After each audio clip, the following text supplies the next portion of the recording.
হযরত ইব্রাহিম আলাইহিস সালাম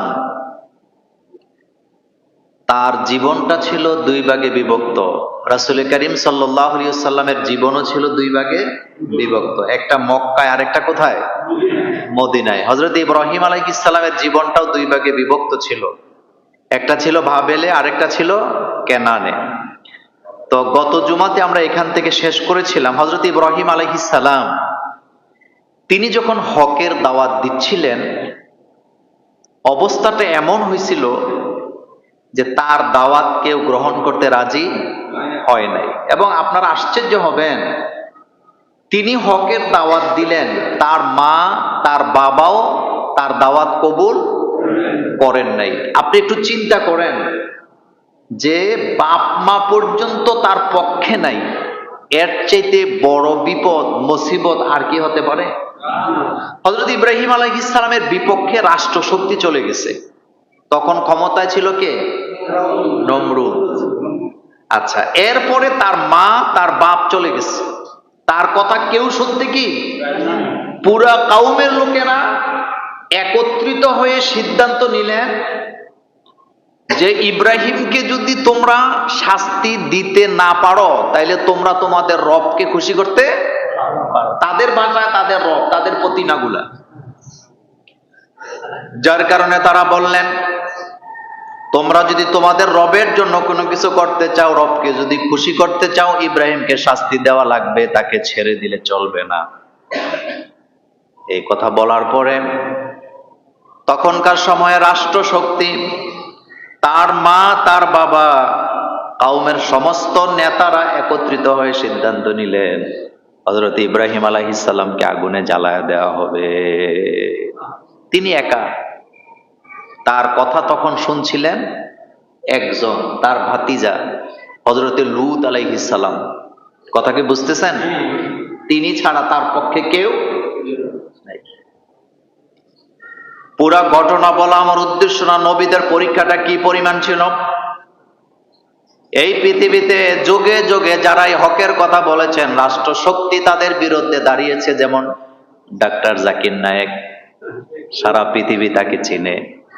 তিনি দিনের দাওয়াত দিতেন, রাষ্ট্র শক্তি তাকে নিজের দেশে থাকতে দেয় নাই, দেশ থেকে বের করে দিয়েছে। এমন হাজার হাজার দিনের দায়ী পাবেন, হকের দায়ী পাবেন, যারা শুধুমাত্র আল্লাহর দাওয়াত দেওয়ার কারণে, হকের দাওয়াত দেওয়ার কারণে সমকালীন রাষ্ট্র শক্তি তাদেরকে ফাঁসিতে ঝুলাইছে, আগুনে জ্বালায় দিছে, যেমনটা হযরত ইব্রাহিম আলাইহিস সালামের সাথেও করা হয়েছে। এখন তো হকের দাওয়াত দিলে তার বিরোধিতা যদি কেউ করে, তার পক্ষেও কিন্তু লোক থাকে। কিন্তু হযরত ইব্রাহিম আলাইহিস সালামের অবস্থাটা এমন ছিল, তার পক্ষে কথা বলার কোনো লোক একজনও নাই, নিজের মাও না বাপও না। আমি আর আপনি হইলে হাত গুটাইয়া যেতাম। এবার খেয়াল করেন, তারা 40 দিন পর্যন্ত লাকড়িকে একসাথে জোগাড় করলেন, আগুন জ্বালায় দিলেন। পুরো ঘটনাটা বলা আমার উদ্দেশ্য নয়। তারা একটা চরকা বানাইছে, চরক গাছ, এটা দিয়ে ঘুরে ঘুরে তাকে ফালায় দেওয়া হবে। আমার কলিজার ভাইয়েরা, হযরত ইব্রাহিম আলাইহিস সালাম একা, তার চোখ থেকে দরদর করে পানি পড়তেছে। জিবরাইল আমিন এসে বললেন, ইব্রাহিম এই ধরো, আমার হাতটা ধরো, আমি তোমাকে এখান থেকে উদ্ধার করে নিয়ে যাব। ইব্রাহিম আলাইহিস সালামের সোজা সাপটা জবাব, ও জিবরাইল, তুমি আমাকে হাত দিয়ে সাহায্য করতে চাইও না, কারণ আমি যে আল্লাহর জন্য এই আগুনে পড়তে প্রস্তুতি নিয়েছি, আমার আল্লাহ তো অন্ধ নন, তিনি তো বয়রা নন, তিনি তো সবকিছু শুনছেন এবং দেখছেন। আমি আমার আল্লাহ ছাড়া কারো কাছে আমি সাহায্য চাই না। চোখ থেকে পানি পড়তেছে। জিবরাইল আমিন বলতেছে, তাইলে আপনি কাঁদেন কেন? হযরত ইব্রাহিম আলাইহিস সালাম বললেন, আমি কান্না করি অন্য কারণে, তুমি তাকায়া দেখো, এই সমাজের প্রত্যেকটা লোক হকের কারণে আমার বিরুদ্ধে চলে গেছে, আমার কোনো কষ্ট নাই, কিন্তু আমার গর্ভধারিণী মা, আমার জন্মদাতা বাবা পর্যন্ত তাদের দলে যোগ দিছে। এর চাইতে বড় কষ্ট আমার জন্য কিছু হতে পারে না। আপনার মসজিদের চাকরি চলে যাবে, আপনার দাওয়াত কমে যাবে, আপনি রাষ্ট্রশক্তির চোখ রাঙ্গানিতে আপনি পড়বেন, হামলা খাবেন, মামলা খাবেন, ফাঁসির মঞ্চে যাওয়া লাগবে বলে আপনি হক কথা বলেন না, আপনার ঈমান দুর্বল, এতে কোনো সন্দেহ নেই। বাপ মা পর্যন্ত চড়াক গাছে রশি ধরে টানতেছে। এবার ইব্রাহিম আলাইহিস সালাম প্রস্তুত আগুনে পড়ার জন্য, আল্লাহর জন্য তিনি মাথা নত করবেন না। আল্লাহ রাব্বুল আলামিন এবার ঘোষণা দিলেন, কুলনা ইয়া নারু কুনি বারদাও ওয়া সালামান আলা ইব্রাহিম। আল্লাহ বলেন, আমি বললাম হে আগুন, ডাকটা কে দিছে? ইয়া নার, হে আগুন, আমি ডাক দিলাম। বারদান, বারদান শব্দটা এমন অর্থে ব্যবহার হয়, বেশি ঠান্ডাও বোঝানো হয় নাই, আবার গরমও বোঝানো হয় নাই। আল্লাহ পাক বলছেন বারদান, ও আগুন ঠান্ডা হয়ে যাও। এতটুকু বললেই তো পারতেন, কিন্তু পরে আল্লাহ পাক আরো বাড়ায় দিলেন, ওয়া সালামান আলা ইব্রাহিম। বারদান শব্দের অর্থ হলো ঠান্ডা, কিন্তু আল্লাহ বলেন বেশি ঠান্ডা হইলে আমার ইব্রাহিম কষ্ট পাবে। সালামান শব্দ দিয়ে আল্লাহ জানায় দিলেন, তুমি এয়ার কন্ডিশন, অর্থাৎ যেই পরিমাণে তাপমাত্রা থাকলে আমার ইব্রাহিমের কষ্ট হবে না, তেমন শান্তিদায়ক হয়ে যাও।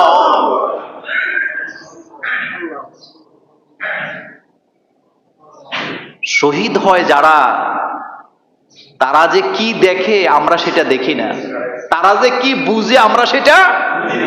আপনার কাছে মনে হয় ছেলে মেয়ে চাকরি বাকরি সব ছেড়ে দিয়া শহীদ হওয়ার জন্য মঞ্চে চলে যাচ্ছে হাসতে হাসতে, আপনি তো দেখেন না ফেরেশতারা তার সামনে জান্নাত নিয়ে দাঁড়ায় আছে, আপনি সেটা দেখতে পান না, কিন্তু সে টিকিটটা দেখতে পান। আপনি একটু চিন্তা করেন, আল্লাহ পাক বলতে পারতেন বারদান, আগুন তুই ঠান্ডা হয়ে যা, কিন্তু আগুন যদি ঠান্ডা হয়ে যায় ইব্রাহিমের কষ্ট হবে। এজন্য আল্লাহ সালামান শব্দ ব্যবহার করলেন, শান্তিদায়ক ঠান্ডা হবে, না গরম না ঠান্ডা, এয়ার কন্ডিশন হয়ে যা। আমার কলিজার ভাইয়েরা এখন নাম ধরে বলে দিলেন আলা ইব্রাহিম, শুধুমাত্র আমার ইব্রাহিমের জন্য আগুন তুই শান্তিদায়ক হয়ে যা। পরীক্ষা পাস না ফেল? পরীক্ষায় সাহায্য কার কাছ থেকে আসে? শুধুমাত্র ইমানটা যদি আপনি ঠিক রাখতে পারেন, ইমানটা যদি আপনার ঠিক থাকে, তাহলে আপনাকে কেউ দুর্বল করতে পারবে না। এবার দেখেন আমার কলিজার ভাইয়ারা, তিনি আগুন থেকে বের হলেন, এখনো তাকে রাষ্ট্রশক্তি ছেড়ে দেয় নাই। তারা এসে বলল, ইব্রাহিম তুমি আমাদের রবকে মানতে হবে, আমাদের খোবাকে মানতে হবে। ইব্রাহিম আলাইহিস সালাম বললেন, রব তো একজন। আচ্ছা তোমরা যাকে রব মানো, ফাইন্নাল্লাহা ইয়াতি বিশ-শামসি মিনাল মাশরিকি ফাতি বিহা মিনাল মাগরিব। কি চমৎকার দলিল ইব্রাহিম আলাইহিস সালাম দিলেন। ইব্রাহিম আলাইহিস সালাম বললেন, তোমরা যাদেরকে রব মানো, তোমরা যাদেরকে স্রষ্টা মানো, আমার রব তো পূর্ব দিকে সূর্য উদিত করে পশ্চিম দিকে অস্ত যাওয়ায়। তোমরা যাদেরকে রব মানো, তাদের যদি ক্ষমতা থাকে তাহলে তোমাদের রবকে বলো তারা যেন পশ্চিম দিকে সূর্য উদিত কইরা পূর্ব দিকে অস্ত যাওয়ায়া দেখায়া দেয়, তাহলে বুঝতে পারবো তোমাদের রবদের কোনো অনুভূতি আছে, নতুবা এটাকে মানা যাবে না। কি দলিল, কি যুক্তি দিলেন তিনি, সুবহানাল্লাহ পড়েন। ফাইন্নাল্লাহা ইয়াতি বিশ-শামসি মিনাল মাশরিক ফাতি বিহা মিনাল মাগরিব। আমার আল্লাহ তো পূর্ব দিকে সূর্য উদিত করেন, পশ্চিম দিকে অস্ত দেওয়ান। তো তোমরা যাদেরকে রব মানো তাদেরকে বলো তারা যেন পশ্চিম দিকে সূর্যটা উদিত করে পশ্চিম দিকে অস্ত দিয়া দেখাইতে পারে। এটাকে আদৌ পারবে? পারবে না। কি পরীক্ষাটা দিছেন! আমি আগেই বলেছিলাম এই পরীক্ষার আলোচনাটা আমি 3 জুমা চালাবো। তো হযরত ইব্রাহিম আলাইহিস সালাম তিনি পরীক্ষা দিলেন বাবেলে, পরীক্ষা দিলেন কেনানে। আগুন থেকে বের হয়ে তিনি সোজা চলে গেলেন কেনানে। কেনানে যাওয়ার পরে রাজার মেয়ে সারাকে বিয়ে করলেন। ঘটনা বলা উদ্দেশ্য নয়, পরীক্ষা কিন্তু নবীদের শেষ হয় না। আপনারা মনে করছেন এখন তো শ্বশুর বাড়িতে থাকে খায়, কিন্তু আল্লাহ বলেন না, আমার ইব্রাহিমের পরীক্ষা শেষ হয় নাই। কেনানে যাওয়ার সাথে সাথে কেনানে দুর্ভিক্ষ দেখা দিছে। অভাব কি দেখা দিছে? অভাব, অনটন দেখা দিছে। অভাব, এমন অভাব লাগছে দেশের মধ্যে, খাবার নাই। কি নাই? খাবার নাই। অভাবে পড়লে আমরা আল্লাহকে ভুলে যাই কি যাই না? আহারে, বিপদে পড়লে আমরা একটা জিনিস মনে রাখবেন, বিপদ থাকার জন্য আসে না, বিপদ কেটে যাবে। বিপদ চিরদিন থাকার জন্য আসে না, এটা একটা না একটা সময় অবশ্যই কি কেটে যাবে। বিপদ কেটে যায়, বিপদ থাকে না। এজন্য যারা আত্মহত্যা করে তারা যদি একটা মিনিট ধৈর্য ধরতে পারে, সে কখন আত্মহত্যার কি করবে না। ফ্যানের নিচে বসে আছে, ফ্যানের নিচে বসে আছে, এক্ষুনি ফ্যানের দিকে তাকায় চিন্তা করতেছে, আমার যেই বিপদে আমি পড়ছি এখান থেকে বাঁচার কোনো রাস্তা নাই, সুতরাং আমি আত্মহত্যা করব। ঋণের যন্ত্রণায় অথবা কোনো শোকে অথবা কোনো তাপে আত্মহত্যা করতে গেছে। শুধুমাত্র 10টা মিনিট যদি ধৈর্য ধারণ করতে পারে আর চিন্তা করতে পারে, আমার রব আমাকে দেখছেন, তিনি অবশ্যই আমার জন্য একটা রাস্তা বের করে দেবেন, বুঝতে হবে তার ঈমানটা জীবিত আছে। এই লোক কখনো নিজের জীবন নিজে শেষ করে দিতে পারে না। আহারে, আমরা যদি বুঝতাম, আমরা যদি একটু চিন্তা করতাম যে আমার আল্লাহ তো আমাকে দেখছেন, তিনি অবশ্যই আমার জন্য কোনো না কোনো রাস্তা কি বের করে দিবেন, অথচ রাস্তাটা আমি কি দেখছি না, কিন্তু রাস্তাটা তৈরি করে রাখছেন কে? আচ্ছা বলেন তো, ইব্রাহিম আলাইহিস সালামের জন্য আল্লাহ যে আগুনটা ঠান্ডা করে দিলেন, উনি কি 1 সেকেন্ড আগে ওইটা জানতেন? সব রেডি, উনি তো আগুনে পড়েই যাচ্ছেন, কিন্তু তার ঈমান এত মজবুত, তিনি একেবারে শক্ত হয়ে দাঁড়িয়ে আছেন। তিনি বলছেন, আমি তো কোনো অন্ধ রবের গোলামি করি না, তিনি তো আমাকে দেখছেন, আর আল্লাহ পাক তাকে উদ্ধার করেও দিলেন। সুবহানাল্লাহ। এখন আসেন, কেনানে যখন তিনি গেলেন তার পরীক্ষাগুলো কেমন ছিল? প্রথম পরীক্ষা দুর্ভিক্ষ দেখা দিছে। কি দেখা দিছে? দুর্ভিক্ষ পতিত হয়েছে আমার ভাইয়েরা। 2 নম্বর পরীক্ষা ছিল হযরতের সারাকে তিনি বিয়ে করলেন, কিন্তু ফেরাউন বললে আবার নমরুদ ফেরাউন বললে আপনার আবার মুসা আলাইহিস সালামের ফেরাউন মনে করেন না, ইব্রাহিম আলাইহিস সালামের যুগেও কিন্তু ফেরাউন। এটা বোধহয় আজকেই শুনছেন নাকি? এটা ছিল।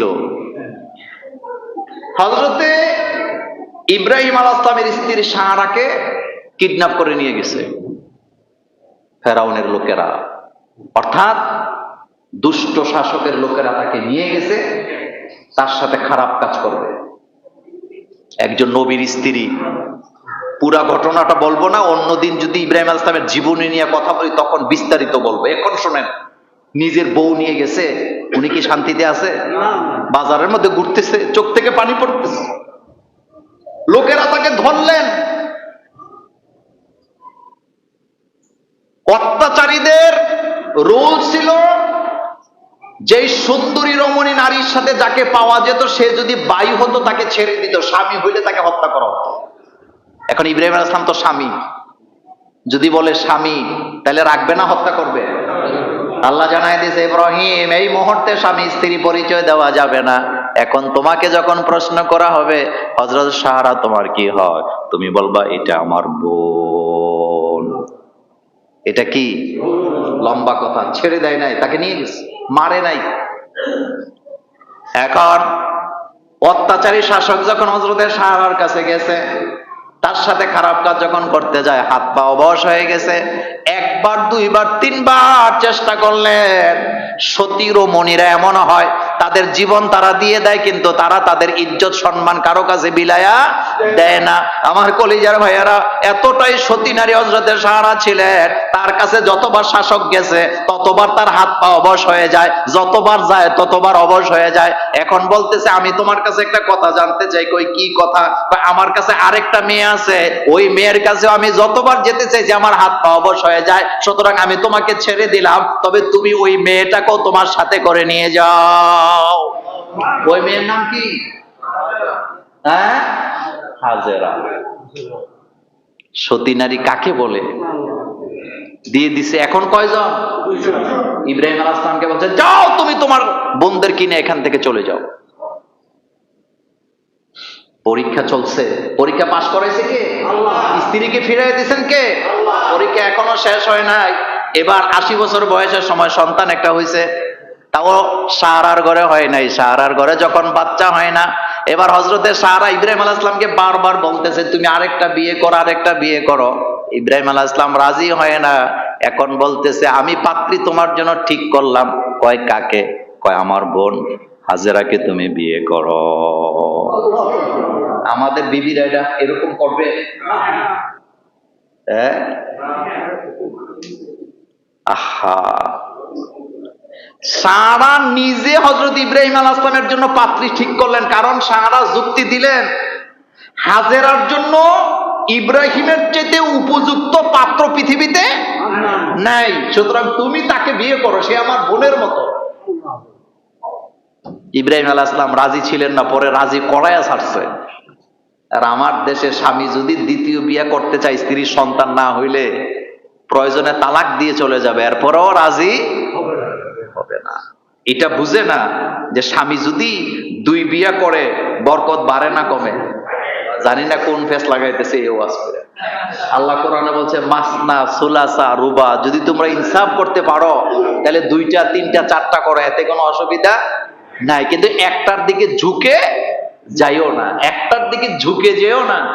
পরিস্থিতি যদি বাধ্য করে, বাংলাদেশে নয় সারা পৃথিবীতে আপনি লক্ষ লক্ষ স্ত্রী পাবেন যারা একটা সন্তান জন্ম নেওয়ার পরে তিনি কোনো রোগের কারণে বিকলাঙ্গ হয়ে গেছে, উনি আর সন্তান জন্ম দিতে পারবে না। এখন এই শাস্তি স্বামীকে দেওয়া হচ্ছে, তুমি আর বিয়ে করতে পারবে না। একটা তো আছে, অথচ সন্তান একাধিক হওয়ার দরকার আছে না নাই? এখন দেখেন সারার ঘরে বাচ্চা হয় না, হযরতে হাজেরার গর্ভে বাচ্চা ঠিকই হয়েছে। নাম কি? কত বছর বয়সের সময়? আমার কলেজের মেয়েরা পরীক্ষা কিভাবে পাশ করছে, কত কঠিন কঠিন পরীক্ষা তিনি দিছেন। যখন ছেলে একটু বুঝের হয়েছে, এখন আল্লাহ কয় তোমার স্ত্রীকে, তোমার সন্তানকে তুমি এমন জায়গায় রেখে আসবা যেখানে গাছ নাই, ঘাস নাই। পরীক্ষা নাম্বার 4, 4 নাম্বার পরীক্ষা চলতেছে। এটা এমন জায়গায় রেখে আসো তোমার স্ত্রীকে, তোমার সন্তানকে, যেখানে গাছও নাই, ঘাসও নাই। ঠিক কাবাটা যেখানে, এখানে রেখে আসছে। কাঁদতেছে, চোখ থেকে পানি পড়তেছে। আল্লাহর কাছে তিনি দোয়া করতেছেন, আল্লাহ রব্বানা ইন্নী আসকানতু মিন যুররিয়াতি। কি চমৎকার দোয়া বলতেছে, ও আমার পালনকর্তা, ও আমার রব, আমার পরিবারের সদস্যদেরকে তুমি তোমার রহমতের চাদর দিয়া ঢেকে দাও। আমি তোমার কাছে রেখে গেলাম, তুমি তাদের হেফাজতকারী হয়ে যাও। অল্প কয়েকটা আমাদের দেশে কিছু কিছু ওয়াজ আছে, কয় হাজেরা আর সারা ঝগড়া লাগছে এই জন্য দূরে রেখেছে। এগুলা মিথ্যা কথা, বানানো কথা। এটা পরীক্ষা ছিল কার পক্ষ থেকে? যাও তোমার ছেলে তোমার স্ত্রীকে দূরে রেখে আসো। কিন্তু ওনার সাথে আরেকজন স্ত্রী আছে না নাই? ওনার নাম কি? সারা। রেখে আসছে। লম্বা কথা তো। এমন জায়গায় রাখছে, হযরতে হাজেরা বলতেছে আপনি আমাদেরকে এখানে কেন রেখে যান? রবের হুকুমে রেখে যাচ্ছে। কাঁদতেছে, দূরে যেয়ে দোয়া করতেছে, আল্লাহ আমার সন্তান আমার স্ত্রীকে তোমার হাতে রেখে গেলাম। কতগুলো খেজুর আর একটু পানি দিয়ে গেছে, একদিনেই কি উত্তপ্ত মরুভূমি। যারা উমরা করছেন, হজে গেছেন, দেখছেন গরম কারে কয়, এই জায়গায় পড়ে আছে, পানি নাই, গাছ নাই, কিচ্ছু নাই। এমন জায়গায় হেফাজত করলেন কে? তিনি তো চলে গেছে কানতে কানতে, তার খবর নেই। অথচ আল্লাহ পাক সেই জায়গায় জমজমের পানি বের করে দিলেন। এগুলি শোনার পরেও যাদের ঈমান তাজা হয় না, বুঝতে হবে তার রোগ আছে। অহম আয়ুনুল লা ইউবসিরুনা বিহা, অহম আযানুল লা ইয়াসমাউনা বিহা। আল্লাহ বলছে তাদের চোখ আছে, দেখে না, কান আছে, শোনে না, হৃদয় আছে, কিন্তু অনুধাবন করতে পারে না। আপনি চিন্তা করেন তো, চতুর্দিকে কিলোমিটার পর কিলোমিটার মরুভূমি, পাহাড় পাথর, মাঝখান থেকে জমজমের মতো একটা ঝর্ণা আল্লাহ বের করে দিল। পানি কি এটা শেষ হয়ে গেছে? এটা কি শেষ হবে? শেষ হবে না। সেই জায়গায় তাকে পরীক্ষা আল্লাহ পাশ করেছে। কয়েকদিন পরে আল্লাহ আমি একটু দেখতে যাই। যাও, দেখতে যাও। দেখতে যায়, ওখানে গ্রামের মতো দেখা যায়। গ্রাম করে দিছে কে? আল্লাহ। চতুর্দিকে খেজুর গাছ, বাচ্চাটা খেলতেছে, কি খুশি তিনি। নাম্বার পরীক্ষা পাস। এখন আল্লাহকে জবে করো। এখন কি বলতেছে? জবে করো। ফালাম্মা বালাগা মাউস সাইয়া, যখন হাঁটা চলার বয়স হয়েছে, ক্বালা ইয়া বুনাইয়া ইন্নী আরা ফিল মানামি আন্নী আযবাহুকা ফানজুর মাযা তারা। এখন যখন ছেলেটা খেলাধুলার বয়স হয়েছে, এখন আল্লাহ কয় তারে জবে করো আমার জন্য। রাজি হয়েছে কি হয় নাই? ছেলেরা যায় বলতেছে, ও আমার ছেলে, আমার পরীক্ষা এখনো শেষ হয় নাই, আমি আর আপনার ছেলে মেয়ের অসুখ হইলে আকাশের দিকে তাকায় মায়েরা বোনেরা গালি দেখো, আল্লাহ তুই বুঝি আমার সংসারটাই দেখস? বলে না? আল্লাহ হুদা আমার দিদি দেখে আর কারো চলে। নাউজুবিল্লাহি মিন যালিক। তিনি বলতেছে, ও আমার ছেলে, ইন্নী আরা ফিল মানামি আন্নী আযবাহু ফানজুর মাযা তারা। ক্বালা ইয়া আবাতি ফাআল মা তুমারু সাতাজিদুনি ইনশাআল্লাহু মিনাস সাবিরিন। ইব্রাহিম আলাইহিস সালাম ছেলেকে বলতেছে, আমি তো স্বপ্নে দেখলাম রব আমাকে বলেছে তোমাকে রবের জন্য জবে করতেছি। তিনি বলেন, ইফআল, আপনি তাই করেন, রব আপনাকে যা করতে বলেছে আপনি অবশ্যই আমাকে ধৈর্যশীলদের মধ্যে পাবেন। পরীক্ষা কারে কয়? পরীক্ষা কাকে বলে? পরীক্ষায় পাশ করার কারণে এখন যার গর্ভে বাচ্চা হয় না, ওই স্ত্রীর গর্ভে বাচ্চা দিলেন কে? সুবহানাল্লাহ ভাই, যে কই এখন তো বাচ্চা আবার হেডার করে হয়েছে, তাহলে দেয় কে? কিন্তু পরীক্ষা দেওয়া লাগে। মোমেন্ট পরীক্ষা দেওয়া ছাড়া পাশ করার কোনো রাস্তা কি? আমার কলিজার ভাইয়েরা, আজকে আমি আলোচনাটা খুব লম্বা করব না। আমি আজকে আমাদের একজন বিজ্ঞ আলোচকের আলোচনা আমরা একটু শুনবো। এখন আমি প্রশ্নের জবাবগুলি একটু দেই। হ্যাঁ, একটা প্রশ্ন আসছে, ইদানিং শায়েখ আহমদুল্লাহর ব্যাপারে তাহিরি হুজুর অনেক গালাগালি দিছে, এমনকি 48 ঘন্টা আলটিমেটাম দিছে, এমনকি তিনি বলেছেন মামলাও করবেন। আচ্ছা শোনেন, একটা কথা বলি। এটা হলো, আহমদুল্লাহ সাহেব একটা আলোচনা করতে যেয়ে বলেছিলেন যে রাসূল করিম সাল্লাল্লাহু আলাইহি ওয়াসাল্লাম 40 বছর পর্যন্ত তো নবী ছিলেন না, তিনি নবুয়তের দায়িত্ব পালন করেন নাই, নবুয়তের দাওয়াত দেন নাই। এই কথাটা নিয়ে লাগছে পেস। লাগার পরে এখন উনি হুমকি দিছে যে ওনার বিরুদ্ধে মামলা দিবে। আচ্ছা, আমরা মামলা টামলার কাছে যাই না, আমরা আসল জায়গাটাতে আসি। দেখেন, হাদিসগুলা বুঝতে হবে একটু ঠান্ডা মাথায়। গরম মাথায় কোনো সিদ্ধান্ত নিলে সঠিক সিদ্ধান্ত নেওয়া যায় না, আবেগে সিদ্ধান্ত নিলে সঠিক সিদ্ধান্ত নেওয়া। আচ্ছা, হাদিসগুলো আগে শোনেন। নবী করিম সাল্লাল্লাহু আলাইহি ওয়াসাল্লাম তিনি নবী, তার আগে আরো অনেক নবী আছে না নাই? প্রথম কথাটা বুঝবেন, নবী নির্বাচনের মাধ্যমে হয় না, নবী হয় সিলেকশনে। আর সিলেকশনটা করেন কে?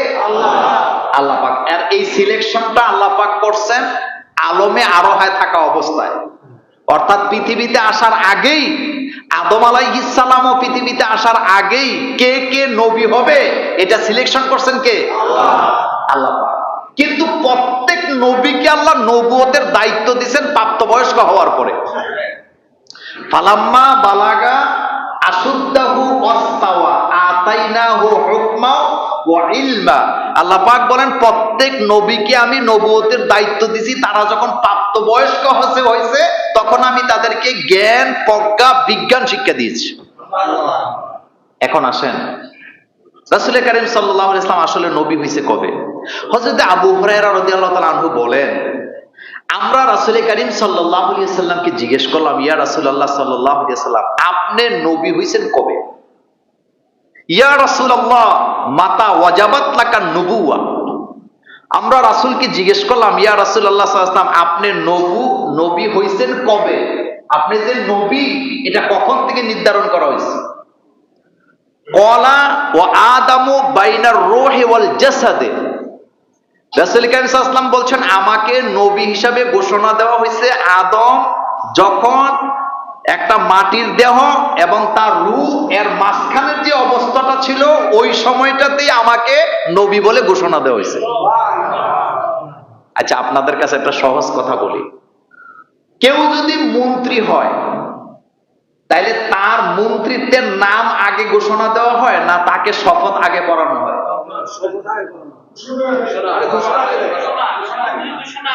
ঘোষণা আগে না শপথ আগে? আগে ঘোষণা, আগে ঘোষণা। আচ্ছা, কোন একটা জায়গায় রেজাল্টে ফার্স্ট, সেকেন্ড, থার্ড হয়েছে, তাদেরকে পুরস্কৃত করা হবে, ঘোষণা আগে না পুরস্কার আগে? এই কথাটা সহজ।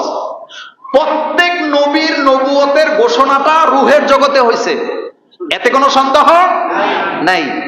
কিন্তু পৃথিবীতে আসার পরে নবুয়তের দায়িত্বটা দেওয়া হয়েছে একটা নির্দিষ্ট সময়ে নির্দিষ্ট বয়সে। এই কথাটার মধ্যে এতটুকু পার্থক্য, এটার জন্য একজন আরেকজনকে গালাগালি করার কিচ্ছু নাই।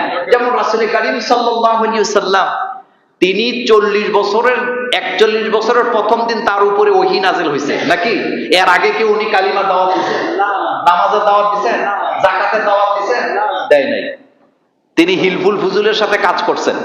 তিনি তাহান্নুস করতেন হেরা গুহায়। কি করতেন? তাহান্নুসের ব্যাখ্যা আমি আপনাকে 1 ঘন্টা দিতে পারবো। তাহান্নুস মানে ধ্যান করা নয়, চোখ বন্ধ করে বসে থাকা নয়। তাহান্নুস মানে হলে জাতিকে নিয়ে চিন্তা করা, জাতি গোমরাহির মধ্যে আছে, মারামারিতে লিপ্ত আছে, মদ জুয়া গাঁজা মারামারি জিনা ব্যভিচারে লিপ্ত আছে, জাতিকে কিভাবে সেখান থেকে রক্ষা করা যায় এই চিন্তা চেতনা গবেষণা করাকে তাহান্নুস বলা হয়। আর 41 বছরের প্রথম দিন রাসূল কারীম সাল্লাল্লাহু আলাইহি ওয়াসাল্লামের উপরে ওহী নাযিল হয়েছে, নবুয়তের দায়িত্ব দেওয়া হয়েছেন। এটা কোরআনের সর্বপ্রথম ওহী এবং এটা হাদিসে জিবরীল। এখন নবী তো উনি আগেই হয়েছেন, কিন্তু দায়িত্বটা দেওয়া হয়েছে কয় বছর বয়সের সময়? এর আগে কি উনি একদিনও দাওয়াত দিছে কালিমার? একবারও কি দিছে? দেয় না। তবে তিনি কখনো শিরিক করেন নাই, তিনি ওই অবস্থায় মূর্তি পূজা করেন নাই, তিনি প্রতিমার সামনে কখনো মাথা নত করেন নাই। কেন করে নাই? কারণ তাকে কন্ট্রোল করেছেন কে? আল্লাহ পাক তাকে রহমতের চাদর দিয়ে গঠন করে রেখেছেন, তিনি যাতে এদিক সেদিক না যায়। দেখেন আরেকটি হাদিসে আসছেন মাইশারা আল ফজর রাদিয়াল্লাহু তাআলা আনহু, তিনি বলেন কুলতু লি রাসূলিল্লাহি সাল্লাল্লাহু আলাইহি ওয়াসাল্লাম, আমি রাসূল সাল্লাল্লাহু আলাইহি ওয়াসাল্লামকে জিজ্ঞেস করলাম, মাতা কুনতা কুতিবতা জুইলতা নবিয়ান, হে রাসূল সাল্লাল্লাহু আলাইহি ওয়াসাল্লাম, আপনি কখন নবী ছিলেন? আপনি কখন থেকে নবী হয়েছেন? বা আপনি নবী হিসাবে কখন থেকে লিখিত হয়েছে আপনাকে? কলা, রাসূল সাল্লাল্লাহু আলাইহি ওয়াসাল্লাম বলেছেন, ওয়া আদামু বাইনার রূহে ওয়াল জাসাদে, আদম যখন মাটি এবং রূহের মাঝখানে অবস্থান করছিলেন আমি তখন থেকে নবী। তাহলে ঘোষণা হয়েছে আগে, দায়িত্ব দেওয়া হয়েছে পরে। এই কথাটা সহজ না কঠিন? এটা লিয়া তোল কালাম করার কি আছে রে ভাই? একটু ঠান্ডা মাথায় চিন্তা করলেই তো বোঝা যায় বিষয়টা, নাকি? হযরতে মূসা আলাইহিস সালাম, হযরত ইব্রাহিম আলাইহিস সালাম, তারা যে নবী হয়েছেন এটা তো আগেই হয়েছে নাকি? কিন্তু দুনিয়াতে আসার পরে তিনাদেরকে একটা নির্দিষ্ট সময়ে কি দায়িত্বটা দেওয়া হয়েছে। হযরতে মূসা আলাইহিস সালাম তিনিও দাওয়াতি কাজ করেছিলেন একটা নির্দিষ্ট সময়। আল্লাহ পাক বলছেন ফা ইন্নাহু তগা, ফেরাউন তগা হয়ে গেছে, তাকে তুমি দাওয়াত দিতে যাও। সুতরাং এটা নিয়ে মারামারি করার কিছু আছে বলে আমরা মনে করি না আমার কলিজার ভাইয়েরা। এখন আরেকটা প্রশ্ন আসছে, মৃত্যুর সময় কি নির্ধারণ করা থাকে? আর মৃত্যুর সময়টা যদি নির্ধারণ করাই থাকে তাহলে মানুষ ডাক্তারের কাছে যায় কেন? সুন্দর প্রশ্ন তো। আচ্ছা শোনেন, প্রথম কথা হচ্ছে মৃত্যু এটা আগেই লেখা থাকে। ইন্নাল্লাহ ইনদাহু ইলমুস সাআ, 5টা ইলম কারো কাছে নাই, একমাত্র কার কাছে? তার ভিতরে কোন ব্যক্তি কোন অবস্থায় কোন জায়গায় মৃত্যুবরণ করবেন এটা কে জানেন? আল্লাহ পাক বলেন ইযা জাআ আজালুহুম লা ইস্তাখিরুন, তোমাদের সমন যখন জারি হবে তখন 1 সেকেন্ডের সময় তোমাদেরকে দেওয়া হবে না। যেমন একটা বাস অ্যাক্সিডেন্ট করলো, করার পরে সব মানুষ মরে গেছে, একজন বেঁচে গেছে। সে তখন বলতেছে আমি সিফার মধ্যে আছি, এই জন্য আমি বেঁচে গেছি। এই কথাটা শিরক। তোমার এটা ঠিক নয়। তোমার তকদিরটা এভাবেই লেখা ছিল সবাই মরে যাবে, কিন্তু তোমার হায়াত এখনো কি? আচ্ছা, গতকালকে একটা বিমান অ্যাক্সিডেন্ট হয়েছে না বাংলাদেশে? কথা কম না কেন? কোথায় হয়েছে? চট্টগ্রামে একটা বিমান বাহিনীর প্রশিক্ষণ বিমান অ্যাক্সিডেন্ট করছে, কিন্তু ওইটাতে পাইলট ছিল কয়জন? মারা গেছে কয়জন? এটা নির্ধারণ করছে কে? একই জায়গায় ফ্লাই করলেন তারা, 1 সেকেন্ডের অর্ধেক সময়ের মধ্যে তারা 2 জন আবার প্যারাশুট দিয়ে ওখান থেকে নামলেন, কিন্তু একজন মারা গেছে, আরেকজন এখনো কি জীবিত আছে। তাহলে এই যে একজন মরে গেছেন আরেকজন জীবিত আছেন, এটা নির্ধারণ করছেন কে? আল্লাহ। এটা তাকদীর। মৃত্যু আগে থেকে নির্ধারণ করা থাকে, কোন ক্রমে আপনি মৃত্যুকে ফাঁকি দিতে পারবেন না। এই যে বাচ্চা ডেলিভারির সময় মরে যায়, আপনি বলতেছেন ইস ডাক্তারের কাছে নিলে বেঁচে গেল, মিথ্যা কথা। কখনোই বাঁচতো না, এটা এইভাবেই মারা যেত। এটা এইভাবে লিখছে কে? আল্লাহ। আমাদের বাংলাদেশে একটা কথা কয়, স্বর্গে লেখা বুদ্ধি পায়। তো আপনি যেভাবে মৃত্যু আছে, আপনি যতই ডাক্তারের কাছে যান, আপনার মৃত্যু ডাক্তার দিতে পারবে না। ডাক্তাররা মরে নাকি মরে না? আচ্ছা, তাহলে ডাক্তারের কাছে কেন যান? এটা শুনে রাসূল কারীম সাল্লাল্লাহু আলাইহি সাল্লাম বলেছেন, আবি হুরায়রা রাদিয়াল্লাহু তাআলা আনহু قال আনিন নবী সাল্লাল্লাহু আলাইহি ওয়াসাল্লাম قال মা আনজালাল্লাহু দাআন ইল্লা আনজালা লাহু শিফাআন। আল্লাহ রাসূল সাল্লাল্লাহু আলাইহি সাল্লাম বলেছেন, পৃথিবীতে আল্লাহ পাক যত রোগ দিছে তার ওষুধও সাথে সাথে দিয়ে দিয়েছে। সুবহানাল্লাহ। বাড়ি যে রোগ দিছে কে? আল্লাহ। ওষুধও দিছে কে? আল্লাহ। শুধু আপনি ওষুধটা খুঁজা বাইর করবেন। রাসূল নিজে ওষুধ খেতেন, সকল নবীরাই খাইতেন। আল্লাহ রাসূল বলছেন ওষুধটা হলো ওসিলা। ওষুধটা কি? কিন্তু শেফা দেওয়ার মালিক কে? আল্লাহ। আল্লাহ পাক। ওষুধ না খাইলেও অনেক রোগ ভালো হয়। কথা কি ঠিক বললাম? ওষুধ না খাইলেও অনেক রোগ কি? তবে প্রত্যেকটা রোগের শেফা রাসূল কি বললেন? মা আনজালাল্লাহু দাআন ইল্লা আনজালা লাহু শিফাআন। পৃথিবীতে এমন কোন রোগই নাই যে রোগের ওষুধ আল্লাহ পৃথিবীতে রাখেন না। আপনি হাদিসের ব্যাখ্যা কিভাবে বলবেন? তার মানে সকল রোগের ওষুধ কি পৃথিবীতে বিদ্যমান আছে? এটা রাখছেন কে? আল্লাহ। আপনি শুধু খুঁজে দিবেন। আচ্ছা, আপনারা কি বিড়ালকে অসুস্থ হইতে দেখছেন? আমি দেখছি। আমার মা বিড়াল পালতেন। হঠাৎ দেখতাম বিড়াল অসুস্থ, সে তার কোনো ডাক্তার নাই, আমি নিজে সাক্ষী দিচ্ছি আপনাকে। তাকে দেখতাম ওই যে ঘাস খাইতেছে। দেখেন নাই কোনোদিন? এখন দেখছেন, কথা বুঝে নাকি? দেখতাম কি ঘাস খাইতেছে। আম্মাকে বলতাম, আম্মা আপনার বিড়াল তো অসুস্থ, একটু আগে বমি করছে, কিন্তু সে যে ঘাস খায়। আম্মা তখন বলতে এটা ঘাস না, সে ওষুধ খুঁজতেছে। এখন বুঝছি তার জন্য ডাক্তার নাই, কিন্তু ওষুধটা রাখছে কে? আল্লাহ। বেজি চিনেন আপনারা?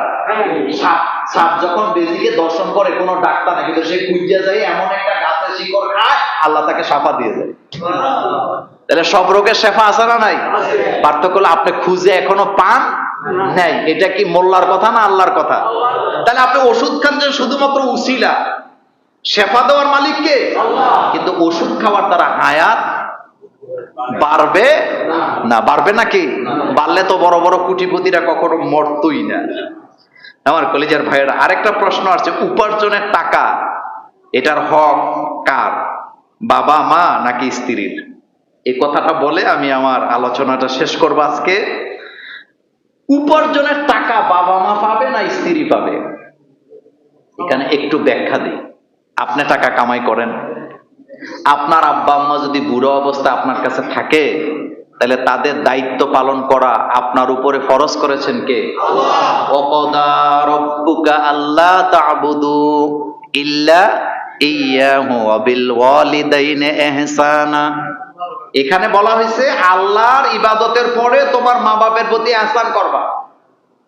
এখন আপনার আব্বা আম্মা যদি এমন অবস্থায় থাকে যে অবস্থায় তারা নিজের যত্ন নিজে নিতে পারে না, নিজের রুজি নিজে কামাই করতে পারে না, এটা আপনার উপরে ফরজ।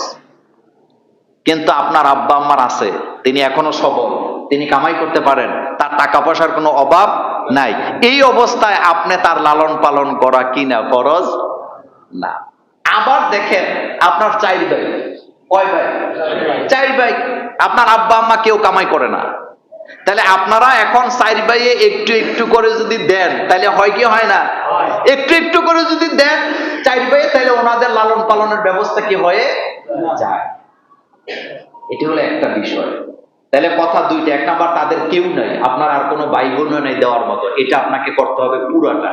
আর যদি তাদেরকে দেওয়ার মতো আরো লোক না থাকে, তাহলে আপনার যতটুকু দেওয়ার দরকার আপনি কি ততটুকুই দিবেন, তবে দেওয়া থেকে বঞ্চিত থাকা যাবে না।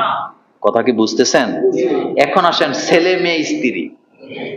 ছেলে মেয়ে স্ত্রীর দায়িত্ব পালন করা আপনার উপরে ফরজ। ততক্ষণ ছেলে মেয়ের দায়িত্ব পালন করা ফরজ যতক্ষণ আপনার ছেলে মেয়ে অ্যাডাল্ট না হয়, তারা নিজে কামাই রুজির উপযুক্ত কি। তার মানে 40 বছর ধরে বাপের বড়লে বইয়ে বইয়া খায়, আমি কোনো কাম নাই, এরকমের লোকে রেখে খাওয়াইতে হবে নাকি? কিন্তু আপনার স্ত্রীর ভরণ পোষণ আপনাকে দিতে হবে। এটা কি মাফ আছে নাকি? যখন বিয়ে করছিলেন তখন কিন্তু ওয়াদা দিছেন, মাসিক খোর খরপোশ ভদ্রচিত ভাবে আদায় করিতে হইবে। এটা কাবির নামায় আছে না নাই? কথা কথা মাসিক খরপোশ ভদ্রচিত ভাবে আদায় করতে হবে। সুতরাং এটা দেওয়া আপনার জন্য ফরজ। স্ত্রীর অধিকার, ছেলে মেয়ের অধিকার, এটা একটা অধিকার। মা বাপের অধিকারও কি একটা অধিকার। একজনকে দিয়ে আরেকজনকে বঞ্চিত করার কোনো রাস্তা নাই, সবাইকে দিবেন। তবে হ্যাঁ, মা বাপের জন্য অন্যরা যদি দেউই না থাকে আপনি একটু কম দিলেও বাঁচতে পারবেন। আর যদি কেউ না থাকে আপনি পুরোটাই দায়িত্ব আপনাকে পালন করতে হবে, যদি তারা অক্ষম হয়। শেষ প্রশ্ন আজকে, কাবির নামায় যদি লেখা থাকে স্বামী বা স্ত্রী যে কেউ যে কোনো সময় তালাক দিতে পারবে, এই ব্যাপারে ইসলাম কি বলে? দেখেন, আমিও তো একজন কাজী। 18 নম্বর কলামটা আপনারা পড়বেন। 18 নম্বর কলামে একজন স্ত্রী তার স্বামীকে তালাক দিতে পারবে, এই হুকুম, এই অধিকারটা তাকে দেওয়া আছে।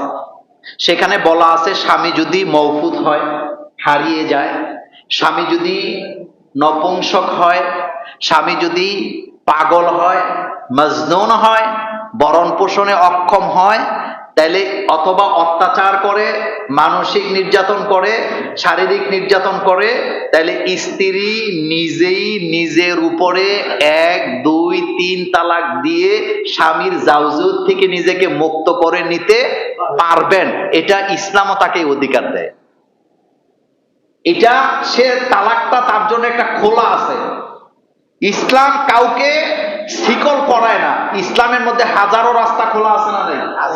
তা আপনি যদি বিয়ে করার সময় কাবিনটা এমন হইতো বা শরীয়তটা হুকুমটা এমন হইতো যে একবার বিয়ে করছেন, স্ত্রীরে আপনি মারেন, কাটেন, যা ইচ্ছা তা করেন, সে আর কোথাও যাওয়ার কোনো রাস্তা নাই। এটা হিন্দু ধর্মের মধ্যে আগে ছিল। হিন্দু ধর্মে কিন্তু আগে তালাক ছিল না, কিন্তু এখন এটা আছে। তো শুনেন, ইসলাম তো আর পরিবর্তন হয় না। নারীদেরকে অধিকারটা দেওয়া আছে সেখানে, যে তার উপরে যদি অত্যাচার হয়, তার স্বামী হারায় গেল, 10 বছর, 12 বছর, 18 বছর কোনো খোঁজ নেই, তো সে কি করবে? এখন তার দায়িত্ব তো সে পালন করতে পারবে না। তার আরেকটা বিয়া বসার অধিকার আছে না নাই? এই জন্য সে নিজেই নিজের উপরে 3 তালাক দিয়ে স্বামীর থেকে কি করবেন? মুক্ত হয়ে অন্যত্রে বিয়ে বসতে পারবেন। এই অধিকার তাকে দেওয়া আছে। এটা রাষ্ট্রীয় আইনেও দেওয়া আছে, ইসলামে এই সুযোগ তাকে দেওয়া হয়েছে। তবে একটা কথা বলি, বর্তমান বাংলাদেশে নারীরা যে তালাক দেয় কোনো কারণই নেই। ম্যাক্সিমাম কোনো কারণ ছাড়া তালাক দেয়। কেন দেয় জানেন?